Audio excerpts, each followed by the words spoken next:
Hello students, welcome to my YouTube channel. अपने 12th RBSC biology और 11th NCERT biology दोनों classes में जो टॉपिक है ह्यूमन डाइजेस्टिव सिस्टम, मानव पाचन तंत्र, वो डिस्कस कर रहे थे, जिसका एक वीडियो इससे पहले मैंने अपने चैनल पर अपलोड कर दिया है, जिसमें अपने ह्यूमन डाइजेस्टिव सिस्टम की जो आउटलाइन थी उसके बारे में डिस्कस किया था अपने, और साथ ही साथ अपने एलिमेंट्री कैनल जो थी आहार नाल उसको शुरू किया था, जिसमें अपने आहार नाल के मुख व मुख गुहिका यानी बकल कैविटी, और बकल कैविटी में 3 तरह की स्ट्रक्चर, सबसे पहले अपने जीवा के बारे में, टंग के बारे में, पैलेट के बारे में, तालू के बारे में, उनके बारे में पिछली वीडियो में अपने बात कर ली थी। ठीक है, आज बकल कैविटी में थर्ड जो स्ट्रक्चर प्रेजेंट होती है टीथ, दांत, उसके बारे में अपने डिस्कस करेंगे। तो शुरू करते हैं अपने आज का टॉपिक। देखिए, दांत जो होते हैं ह्यूमन में, टीथ जो हैं उनकी उत्पत्ति एक्टोमीजोडर्मल होती है। एक्टोमीजोडर्मल का मतलब है कि ये इसकी निर्माण में एक्टोडर्म जो जर्म लेयर है और मीजोडर्म जो जर्म लेयर है, जर्म स्तर है, वो दोनों भाग लेते हैं इसके निर्माण में। देखिए, जब आप दांत की संरचना पढ़ेंगे अपने आगे तो वहाँ अपने देखेंगे कि जो दांत का ऊपर वाला भाग होता है, कठोर भाग, इनेमल, वो एक्टोडर्म का बना होता है, और शेष भाग जो है, बाकी भाग जो है, वो मीजोडर्म का बना होता है। ठीक है, तो इसीलिए दांत जो है वो एक्टोमीजोडर्मल होते हैं उत्पत्ति के अकॉर्डिंग। ठीक है, फिर अपने पिछले 21 नंबर चैप्टर में बताया था आपको कि ये डर्मिस के मॉडिफिकेशन से इसकी फॉर्मेशन होती है दांतों की, ये डर्मिस के रूपांतरण से बनते हैं। ठीक है, फिर मैमल्स जो होते हैं, स्तनधारी जो होते हैं, उनके दांतों की कुछ विशेषताएं हैं अपने, जो स्तनधारियों के दांतों में पाई जाती हैं। वो विशेषताएं क्या क्या हैं उनको एक एक करके अपने डिस्कस करते हैं। सबसे पहले गर्तदंती या थीकोडोंट। यहाँ गर्तदंती और थीकोडोंट का मतलब ये है, गर्त का मतलब होता है गड्ढा, तो इसका मतलब ये हुआ कि जो स्तनधारी हैं जैसे ह्यूमन हैं, उसके दांत जो हैं वो गड्ढे में स्थित होते हैं। कैसे? देखिए, अपने सभी जानते हैं कि दांत जो है वो ऊपरी जबड़े और निचले वाला जो अपना जबड़ा होता है जो उसमें लगे होते हैं। ठीक है, ऊपरी जबड़ा जो है वो मैग्जिला अस्थि का बना होता है, और नीचे वाला जो जबड़ा है उसमें वो मैंडिबल अस्थि का बना होता है। और मैग्जिला जो अस्थि है, ये ऊपरी जबड़ा जो है अपना वो मूवमेंट नहीं करता। अपना कौन सा जबड़ा मूवमेंट शो करता है? निचला जबड़ा जो है लोअर मैंडिबल अस्थि का बना हुआ, यही शो करता है। और इस जबड़े के अंदर पिट्स प्रेजेंट होते हैं, गर्त, गड्ढे पाए जाते हैं, जिनके अंदर लगे रहते हैं अपने दांत। तो इसलिए जो अपने ह्यूमन के या स्तनधारियों के दांत हैं वो कैसे होते हैं? गर्तदंती होते हैं, थीकोडोंट होते हैं। यानी जब आप दांत उखड़ता है, छोटे बच्चों को देखा होगा तो आपने देखा होगा वहाँ पर एक गर्त या गड्ढा सा बन जाता है, तो इसी कारण इसको कहा जाता है थीकोडोंट या गर्तदंती। ये भी याद रखना कि जबड़े की जो अस्थियाँ हैं, तो ऊपरी जबड़े की अस्थि को कहा जाता है मैग्जिला और निचले जबड़े की अस्थि को कहा जाता है मैंडिबल। ठीक है, अगली जो विशेषता है हमारे दांतों की वो है द्विबारदंती या डाइफायोडोंट। देखो, द्विबारदंती का मतलब ये है कि ह्यूमन के जो कुछ दांत हैं वो जीवन में 2 बार आते हैं। पहले आते हैं, वो निकल जाते हैं, उसके बाद फिर से दांत आते हैं, तो इसको कहा जाता है, इस प्रकार के दांतों को कहा जाता है द्विबारदंती। देखिए कौन कौन से कैसे हैं ये। तो जीवन में 2 बार दांतों का आना द्विबारदंती है, ये कहलाता है। इसमें जो पहले दांत आते हैं उन दांतों को कहा जाता है अस्थायी दांत। अस्थायी क्योंकि वो हट जाते हैं, उसके बाद उनकी जगह पर गिर जाते हैं, उनके बाद उनकी जगह पर नए दांत आते हैं। इनको अस्थायी दांत कहा जाता है, या इनको दूध के दांत कहा जाता है, मिल्क टीथ भी बोलते हैं इनको। और मिल्क टीथ की जो संख्या होती है ह्यूमन में वो होती है 20। ठीक है, तो और इनके दूध के दांतों का अगर दंत सूत्र देखें, दंत सूत्र टीथ फॉर्मूला जो है, तो वो 2102/2102 × 220। ये भी आपको समझ नहीं आएगा। जब आप आगे अपने दंत सूत्र पढ़ेंगे वहाँ पर आपको बताए जाएंगे कि कौन कौन से दांत होते हैं, कैसे ये स्थित होते हैं, तो वहाँ पर अभी तो सिर्फ आपको सिंपल ये याद रखना है कि दूध के दांतों का सूत्र 2102/2102 × 2 मल्टीप्लाई करके। ठीक है, और 20 इनकी संख्या होती है। ये भी आपको आगे समझ आ जाएगा। ठीक है, आगे जो तीसरी विशेषता है स्तनधारियों के दांतों की वो है विषमदंती, हेटेरोडोंट। अब विषमदंती का मतलब है कि मनुष्य के सभी दांत जो होते हैं या स्तनधारियों के वो एक जैसे नहीं होते आकार में, संरचना उनकी एक जैसी नहीं होती, तो इसी गुण को कहा जाता है विषम दंती या हेटेरोडोंट। तो स्तनधारियों में दांत जो हैं वो अलग अलग आकार व प्रकार के पाए जाते हैं, इसको विषम दंती दांत कहते हैं। और सामान्यतः जो मैमल्स होते हैं, स्तनधारी जो होते हैं, उनमें 4 प्रकार के दांत पाए जाते हैं। देखिए कौन कौन से। सबसे पहले जो आते हैं इसके अंदर वो आते हैं कृंतक, इंसीजर्स। इंसीजर्स की संख्या जो है, कृंतक की संख्या जो है वो ऊपरी जबड़े में भी 4 होती है और नीचे वाले जबड़े में भी 4 होती है। तो कुल संख्या इंसीजर या कृंतक की होती है कितनी? 8। अभी आपको डायग्राम के थ्रू भी बताएंगे कि कौन से दांत जो होते हैं वो इंसीजर होते हैं। वैसे मैं आपके बता दूं, जब आप अपना मुख खोलते हो तो जो बिल्कुल सामने आपको सीधे 4 दांत दिखाई देते हैं ऊपर वाले जबड़े में और 4 नीचे वाले जबड़े में, वो आपके इंसीजर्स होते हैं, कृंतक होते हैं। ठीक है, इनका काम होता है भाई भोजन को कुतरना काटना। ठीक है, इंसीजर्स का काम है भोजन को कुतरना काटना। और इन दांतों की में जो जड़ें होती हैं, मूल की जो संख्या होती है रूट्स की, वो 1 होती है। ये अलग अलग पढ़ेंगे अपने, मूल जो रूट्स की संख्या है वो अलग अलग दांतों के प्रकारों में अलग अलग प्रेजेंट होती हैं। तो इंसीजर्स जो हैं इनमें सिर्फ एक ही जड़ पाई जाती है। साथ ही साथ यहाँ नोट लगा के लिखा हुआ है, आपने देखा होगा कि चूहे हुए, रैबिट हुआ, खरगोश, इनमें कुतरने की चीज़ों को आदत होती है। तो वो आदत इस कारण होती है क्योंकि इनके जो ऊपरी इंसीजर्स होते हैं, अपर इंसीजर्स जो हैं, कृंतक जो हैं, वो लगातार वृद्धि करते रहते हैं। वृद्धि क्यों करते रहते हैं वो भी आगे अपने जब दांत की संरचना करेंगे तब बताएंगे आपको। तो चूहे हुआ, रैबिट हुआ, इनके अंदर कृंतक ऊपर वाले आजीवन वृद्धि करते रहते हैं, जिसके कारण कहीं वो निचले वाले जबड़े में आकर फंस ना जाएं। फंस जाएंगे तो वृद्धि करने से उनका माउथ जो है वो कम्प्लीटली बंद हो जाएगा, जिससे वो मर जाएंगे। तो इसीलिए वो लगातार कुतरते रहते हैं ताकि उनके दांत जो हैं वो घिसते रहें। ठीक है, हाथी के जो गजदंत होते हैं, टस्क होते हैं, एलिफेंट टस्क, जो बाहर की ओर निकले हुए दिखाई देते हैं आपको, वो भी ऊपरी कृंतक ही होते हैं। यानी अपर इंसीजर्स जो होते हैं वो वृद्धि करके इतने बड़े हो जाते हैं कि वो बाहर दिखाई देते हैं हाथी के अंदर। ठीक है, जो दिखाने के दांत होते हैं हाथी के, वो ऊपरी इंसीजर्स होते हैं। ठीक है, अगला सेकंड नंबर जो है वो है रदनक, कैनाइंस कहते हैं इनको। सबसे पहले इनकी संख्या ऊपर वाले जबड़े में भी 2 होती है और नीचे वाले जबड़े में भी 2 होती है। तो संख्या कुल होती है 4। काम होता है भोजन को चीरना व फाड़ना। अब भोजन को चीरना फाड़ना है तो जो मांसाहारी प्राणी होते हैं, जो मांस खाते हैं, कच्चा मांस, उनमें ये सर्वाधिक बड़े और विकसित होते हैं, क्योंकि उनको तो मांसाहारी प्राणी है तो मांस खाना पड़ता है, तो उनमें ये सर्वाधिक विकसित होते हैं। अगर आपसे पूछा जाए कि मांसाहारी प्राणियों में सर्वाधिक विकसित दांत कौन से होते हैं, तो कैनाइंस या रदनक होते हैं। ठीक है, संख्या होती है ह्यूमन के अंदर इनकी 4, 2 ऊपर वाले जबड़े के अंदर और 2 नीचे वाले जबड़े के अंदर। इनमें भी मूल की संख्या जो है वो 1 ही होती है, यानी कि एक दांत में सिर्फ 1 ही मूल पाई जाती है। ठीक है, नेक्स्ट तीसरे प्रकार के जो थर्ड अपने टाइप हैं दांतों में, वो है अगरचवर्णक, प्रीमोलर्स। देखिए प्रीमोलर्स या अगरचवर्णक क्या होते हैं, इनकी संख्या ऊपर वाले जबड़े में भी 4 होती है और नीचे वाले जबड़े में भी 4 होती है। तो कुल संख्या जो है इनकी वो होती है कितनी? 8। ठीक है, काम इनका भोजन को चबाना होता है। ये गालों की तरफ पाए जाते हैं, अपने चीक्स की तरफ पाए जाते हैं। तो इसलिए इन दांतों को, अगरचवर्णक को भी और चवर्णक को भी चीक टीथ, गाल के दांत या कपोल के दांत भी कहा जाता है। और इन दांतों में जो जड़ों की संख्या है वो 2 या 3 होती है, किसी में 2 हो सकती है, किसी में 3 हो सकती है। ठीक है, अगला लास्ट जो टाइप है दांतों का वो है चवर्णक या मोलर्स। इनकी संख्या ऊपर वाले जबड़े में 6 होती है, नीचे वाले जबड़े में भी 6 होती है। तो कुल जो संख्या है वो कितनी होती है? 12। इनका कार्य भी भोजन को चबाना होता है और इनमें, इन दांतों में जड़ों की जो संख्या है, मूल की जो संख्या है वो 3 से लेकर कितनी हो सकती है? 4। और बिल्कुल जो अंतिम जोड़ी मोलर्स होते हैं, चवर्णक होते हैं, उनको कहा जाता है अकलदाड़, विजडम टीथ। और ये विजडम टीथ जो है ये लगभग कहा जाता है कि 24-25 साल की एज के बाद जो निकल के आते हैं दांत, लेकिन ह्यूमन के अंदर ये अवशेषी अंग माने गए हैं। ठीक है, मानव के अंदर इन दांतों को अवशेषी अंग माना जाता है। अब मैंने आपको यहाँ ये डायग्राम के थ्रू आप देख सकते हो, ये एक जबड़े का बना हुआ है। तो ये जो सामने बिल्कुल दिखाई दे रहे हैं ये वाले, ये सारे के सारे इंसीजर्स हैं। ठीक है, एक इधर वाली साइड, एक इधर वाली साइड, ये कैनाइंस हैं, रदनक। तो संख्या 2 हुई, इनकी संख्या एक जबड़े में 4 हो गई, इनकी संख्या 2 हो गई। ये वाले जो हैं इधर भी 2, इधर भी 2, ये प्री मोलर्स हैं, अगर चवर्णक। तो कुल संख्या इनकी 4।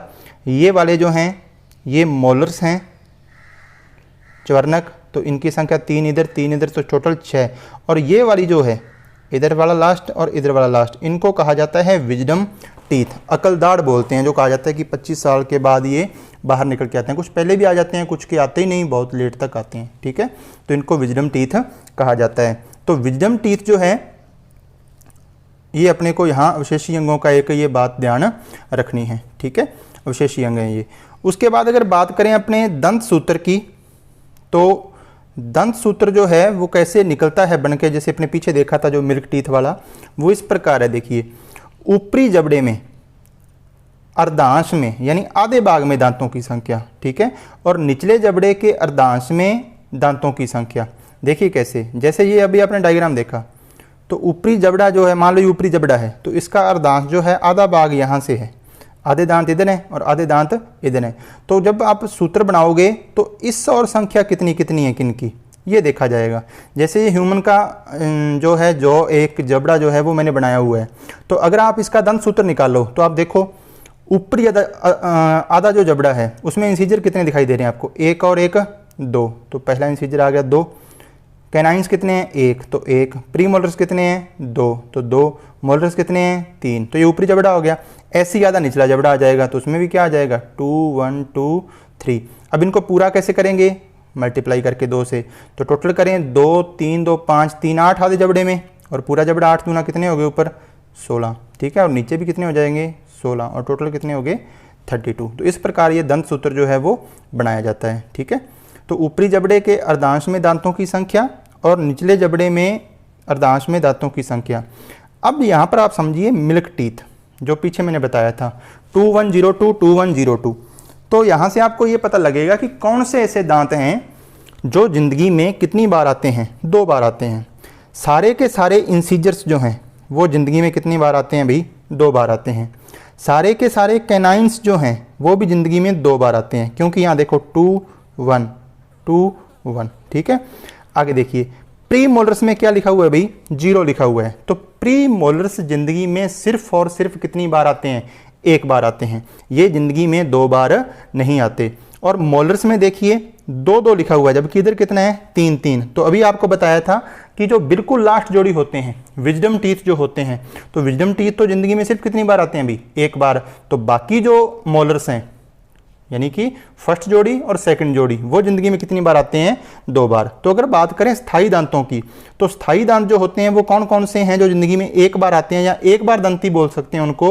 वो अपने कौन कौन से दांत हैं, वो प्री मोलर्स हैं, और साथ ही साथ जिनको अपने विजडम टीथ कहा था, ये वाले जो दांत हैं ये जिंदगी में सिर्फ 1 बार दंती हैं। बाकी जो दांत हैं वो सारे के सारे कैसे हैं, द्विबार दंती हैं, ठीक है। तो ये बात आप याद रखना। नेक्स्ट, अब अपने अगर बात करें दांत की संरचना की, तो स्तनधारियों में जो दांत हैं उनमें 3 भाग पाए जाते हैं दांत की। जब अपने स्ट्रक्चर देखेंगे, इसका डायग्राम भी देखेंगे। सबसे पहला भाग जो होता है वो शीर्ष या शिखर या क्राउन कहलाता है।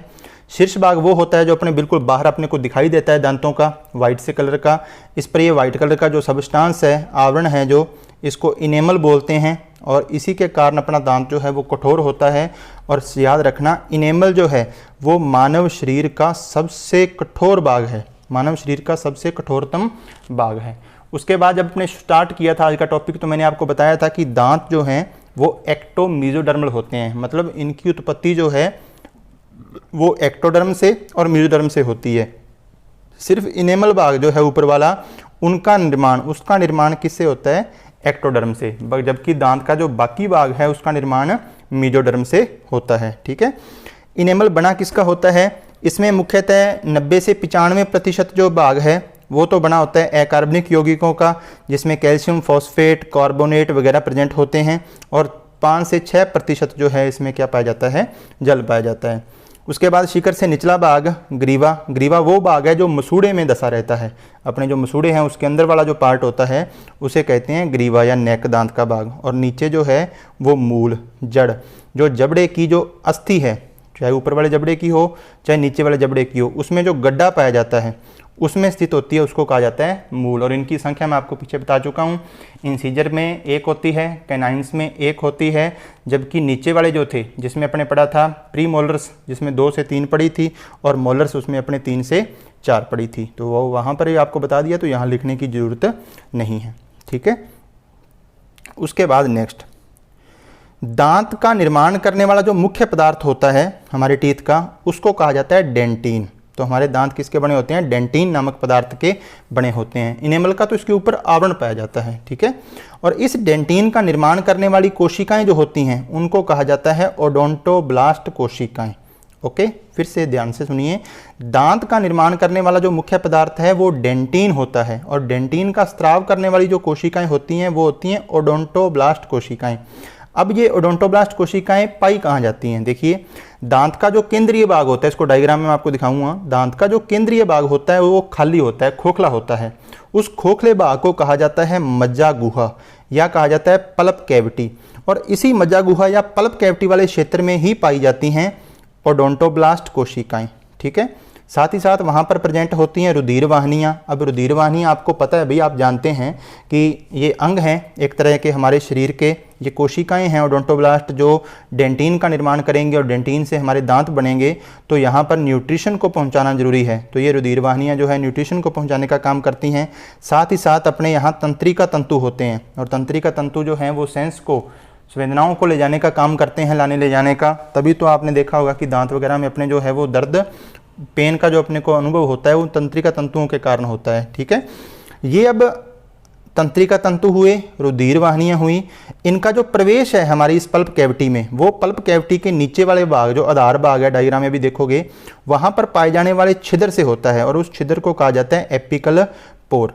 अब ये एपिकल पोर जो है, ये नीचे वाला जो भाग में, ये एक निश्चित आयु के बाद ह्यूमन में वृद्धावस्था में ये बंद हो जाता है, जिससे हमारे दांत का जो विकास है वो क्या हो जाता है? रुक जाता है। और यानी कि उनको जो न्यूट्रिशन है ओडोंटोब्लास्ट कोशिकाएं जो डेंटिन का स्राव करती है उनको वो मिलना बंद हो जाता है, जिससे धीरे धीरे जो स्थायी दांत थे हमारे वो भी क्या होते हैं? वृद्धावस्था में गिरने लग जाते हैं। लेकिन अभी जो आपको बताया ऊपर मैंने, जिसमें मैंने आपको बताया था कि जो रैट होता है, चूहा या रैबिट है उसके, और एक अपने एलिफेंट देखा था, बताया था, तो उसमें मैंने आपको बताया था कि उनका जो ऊपरी इंसिजर है वो लगातार ग्रोथ करते रहते हैं। तो मीन्स ये हुआ कि उनका जो एपिकल पोर है वो कभी भी बंद नहीं होता, और बंद नहीं होने से उनकी ओडोंटोब्लास्ट कोशिकाएं जो हैं उनको लगातार न्यूट्रिशन मिलता रहता है, और वो लगातार डेंटिन का सिक्रेशन करती रहती हैं, जिससे टीथ की लगातार कंटिन्यूस जो है वो फॉर्मेशन होती रहती है। लेकिन ह्यूमन में ये एक निश्चित एज के बाद एपिकल पोर जो है वो बंद हो जाता है। ठीक है। फिर जो जड़ है नीचे अपने दांत की, उस पर एक खुरदरा चिपचिपा सीमेंट नामक पदार्थ पाया जाता है, जिसके कारण वो जो अपना मूल है वो स्टेबल रहती है हमारे दांत की अस्थि के गड्ढे में। तो एक बात आपको ये याद रखनी है। ठीक है। अब देखिए आप दांत की संरचना में,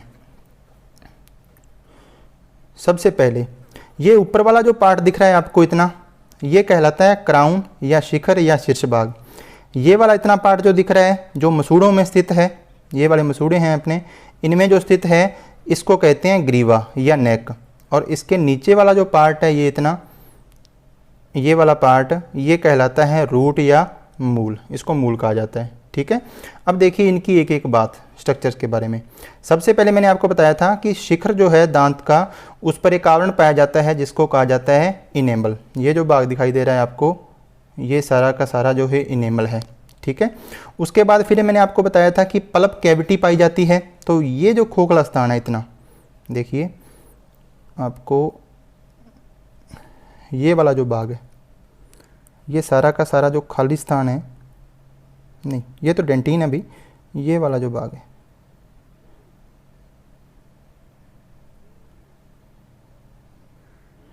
ये पल्प कैविटी होती है। और इसी पल्प कैविटी के अंदर ये वाले जो पार्ट हैं, इन्हीं में स्थित होती हैं तंत्रिकाएं, इन्हीं में स्थित होती है रुधिर वाहिनियाँ, और इन्हीं में स्थित होती है ओडेंटोब्लास्ट कोशिकाएं। और ये ओडेंटोब्लास्ट कोशिकाएं सिक्रेशन, स्त्राव करती हैं कौन से पदार्थ का?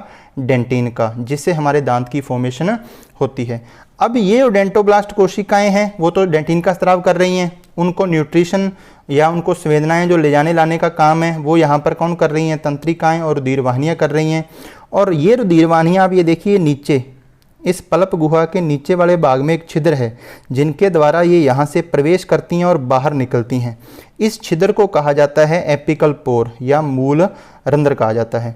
और ये मूल रंध्र एक निश्चित समय तक भी खुला रहेगा, उसके बाद ये निश्चित आयु के बाद बंद हो जाता है, जिससे ओडेंटोब्लास्ट कोशिकाओं को जो इस पल्प गुहा में प्रेजेंट होती हैं उनको न्यूट्रिशन मिलना बंद हो जाता है, डेंटिन का स्त्राव बंद हो जाता है, जिससे दांत गिरने लगते हैं। ये यहाँ पर मूल रंध्र का जो है वो खुला छिद्र दिखाया गया है, खुला रंध्र दिखाया गया है, ये प्रवेश अभी यहाँ दिखाया गया है, ठीक है। और ये पार्ट मूल, यही आपको दांतों के बारे में सिंपल सी 5-6 बातें हैं जो ये अपने को यहाँ ध्यान रखनी है। ओके, नेक्स्ट ये अपना बकल कैविटी का जो पार्ट था जिसमें अपने 3 चीज़ें थी, पैलेट, टंग और तीसरा अपने टीथ थे, ये कंप्लीट होता है। अब अपनी एलिमेंट्री कैनाल का अगला पार्ट जो है आहार नाल का, जिसको कहते हैं ग्रसनी, फेरिंग्स। देखिए ग्रसनी क्या होती है, मुख गुहा जो है हमारी बकल कैविटी जो है वो आगे किस में खुलती है, ये ग्रसनी या फेरिंग्स में खुलती है। ये ग्रसनी जो है ये हमारे रेस्पिरेटरी सिस्टम, श्वसन तंत्र का और पाचन तंत्र का कॉमन भाग है, यानी सम्मिलित भाग है।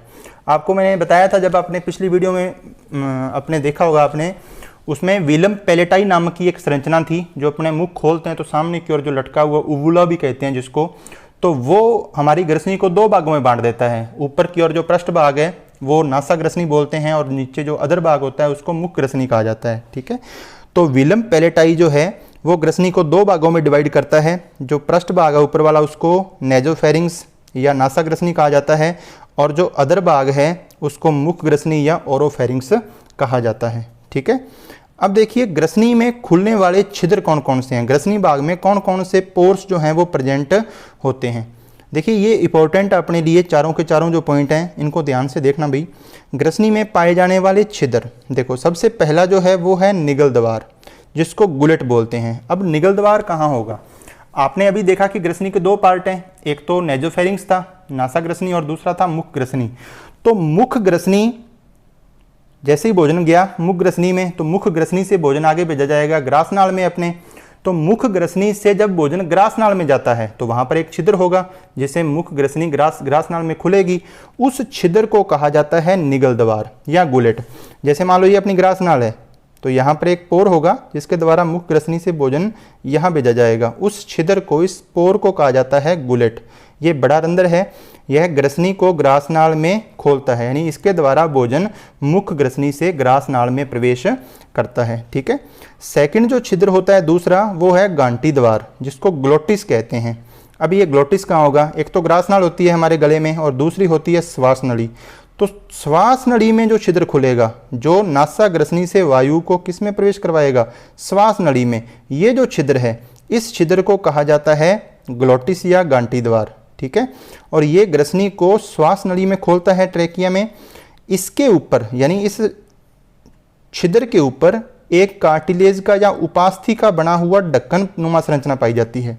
उस ढक्कन नुमा संरचना को कहा जाता है गांटी डापण, या इसको बोलते हैं एपीग्लोटिस, या इसको एक कॉमन नेम भी है इसका, इसको ट्रैफिक पुलिसमैन भी कहा जाता है। बहुत सारी बुक्स में लिखा हुआ मिल जाएगा आपको। गांटी डापण को ट्रैफिक पुलिसमैन क्यों कहते हैं, क्यों कहते हैं, क्योंकि आप देखिए अभी जैसे मैंने आपको बताया कि अपने यहाँ पर गले में 2 पाइप्स हैं, एक फूड पाइप अपनी ग्रासनाल ईसोफेगस और दूसरी जो है वो ट्रेकिया है श्वास नली।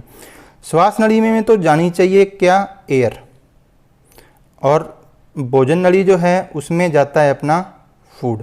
तो ऊपर तो ये कॉमन पाथवे है, यहाँ तो ग्रसनी वाला पार्ट है।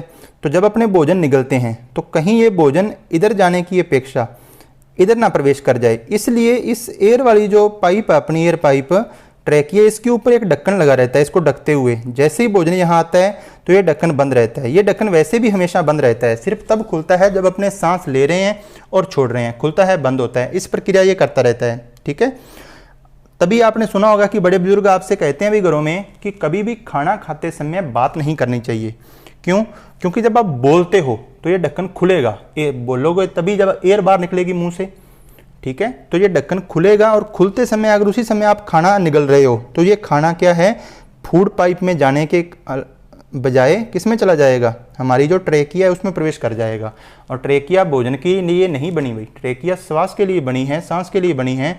तो फिर अचानक से आपको क्या आएगी, छींक आएगी, जोर लगाकर छींक आएगी। और छींक आने से ये जो भोजन के पार्टिकल्स हैं, कभी कभी आपने देखा होगा भी नाक के थ्रू भी क्या आते हैं, बाहर आते हैं। तो इसीलिए खाना खाते समय कहा जाता है कि बात नहीं करनी चाहिए, क्योंकि बात करने से ये जो एपिग्लोटिस है वो खुलता है, अंदर से उस पर एयर जब दबाव डालेगी तो वो खुलेगा।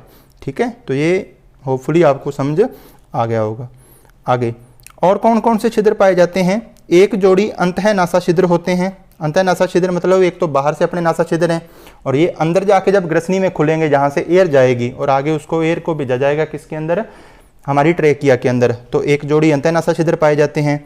साथ ही साथ यहाँ पर ग्रसनी में एक जोड़ी यूस्टेकियन नलिका छिद्र पाए जाते हैं। अब यूस्टेकियन नलिका क्या होती है, हम जब आप कान की संरचना पढ़ोगे तो अपने देखेंगे कि कान की संरचना में कान को 3 पार्ट्स में बांटते हैं अपने, बाह्य कर्ण, मध्य कर्ण और आगे इसके आंतरिक कर्ण वाला जो पार्ट होता है। यहाँ पर बाह्य कर्ण और मध्य कर्ण के बीच यहाँ पर होता है कर्णपट है, जिसको अपने सामान्य भाषा में कान का पर्दा बोलते हैं, टिम्पेनिकुला। तो यहीं से एक हर एक अपने दोनों कानों में से एक एक नलिका, एक दाएं कान से और एक बाएं कान से एक एक नलिका आकर खुलती है, किसके अंदर, हमारी ग्रसनी में खुलती है। इस नलिका को कहा जाता है यूस्टेकियन नलिका। ये यूस्टेकियन नलिका क्या करती है कि मान लो आपके कान में कोई तेज आवाज़ एकदम से आई, तो एनर्जी, आवाज़ जो है वो एक तरह की एनर्जी है, ऊर्जा है।